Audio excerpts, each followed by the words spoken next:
వాడు పోనంటే పోనని ఏడుస్తున్నాడు. ఫీజు కట్టలేదని నిన్నంతా బయట నిలబెట్టిండ్రు, ఈ రోజు కూడా నిలబెడతారని చెప్పేసి వాడు పోనని ఏడుస్తున్నాడు. తెచ్చిస్తా. 3 నెలల కిందట ఇట్లనే చెప్పినావు. గంగక్క నా గోసె చూడలేక పైసలు తెచ్చిచ్చింది. 20,000 కడితే 20,000 పుస్తకాలకు, బుక్కులకు, టై బెల్ట్లకే అయిపోయినాయి. మనూళ్ళనే చక్కదనం గవర్నమెంట్ స్కూల్ ఉన్నది, మంచిగా చెప్పే సార్లు, టీచర్లు ఉన్నారు. మీ తమ్ముడు పిల్లలేమో గవర్నమెంట్ స్కూల్లోనే చదువుతున్నారు. ఎంత హుషారున్నారు. వాళ్ళని ఏది అడిగితే అది చెప్తారు. సోకులకు ప్రైవేట్లు వేస్తేవి. అవునయ్యా, నా మాటిను. సార్లు మేడంలు ఇప్పుడు మంచిగా పట్టించుకుంటుండ్రు, బాగా శ్రద్ధ తీసుకొని చెప్తున్నారు. పిల్లలంతా ఇంగ్లీష్లో గలగలా మాట్లాడుతున్నారు. సార్ ఇదే సార్ ఇల్లు. ఇంట్లో 2 పిల్లలు ఉంటారు. ఏం రా ఈరోజు స్కూల్ కోలేదు? ఏమైందిరా అన్న? సార్ ఫీజు కడతలేమని రోజు బయట నిలబెడుతున్నారు సార్. పరీక్షలు కూడా రాయనిస్తలేరు. అందరు నన్ను ఎగతాళిగా నవ్వుతున్నారు సార్. అమ్మని వీళ్ళు అమ్మతో మాట్లాడదాం. అమ్మా అమ్మా, గవర్నమెంట్ స్కూల్ సార్లు వచ్చిర్రే. ఇగో గవర్నమెంట్ స్కూల్ సార్లు వచ్చిండ్రు, నేను మళ్ళా చేస్తా. ఫోన్ పెట్టాయి. పంపు అని గవర్నమెంట్ స్కూల్ కే పంపు. సార్లు వచ్చిర్రు అంటున్నావు కదా.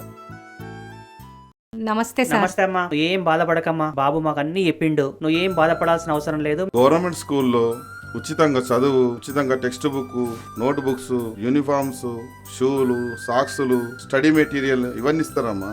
రూపాయి కష్టపడి సెంటోడిచిన పైసలన్నీ బుడదల ఎందుకు వస్తారమ్మా? అంతేకాదమ్మా, ప్రొద్దున్నే టిఫిన్, రాగి జావ, మంచి ఆకుకూరలతోటి భోజనము, ఇన్ని గవర్నమెంట్ మన పిల్లలకి ఇస్తుంటే కేవలం మోజు కొరకు, మంది చూడడానికి ప్రైవేట్ కు పంపించి ఎందుకు బాధపడతారమ్మా?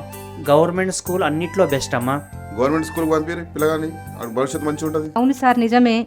నేను కూడా గవర్నమెంట్ స్కూల్లోనే చదువుకున్నా. నాకు తెలుసు మీరు ఎంత బాగా చెప్తారో.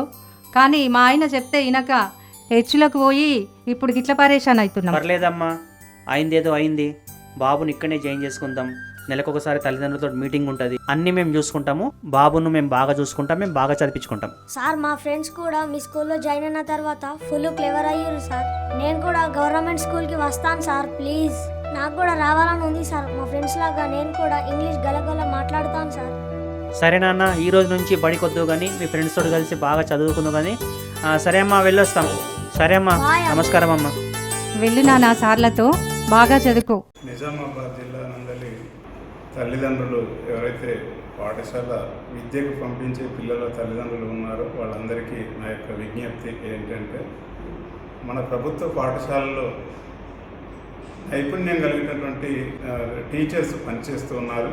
అదేవిధంగా సకల సౌకర్యాలు కూడా వాళ్ళకు అందించబడుతున్నాయి.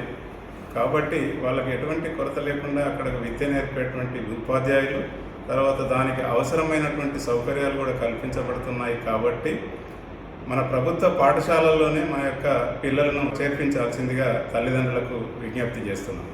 విద్యతో పాటుగా అతనికి కావలసినటువంటి అన్ని సౌకర్యాలు, ఆటలు, పాటలు, ఇతరత్ర అన్ని సౌకర్యాలు కల్పించినప్పుడే విద్యార్థి సమగ్రంగా అభివృద్ధి చెందుతాడు. అతడు సంపూర్ణంగా మూర్తిమత్వంతో మనకు పాఠశాల నుంచి బయటకు వచ్చే అవకాశం ఉంటుంది.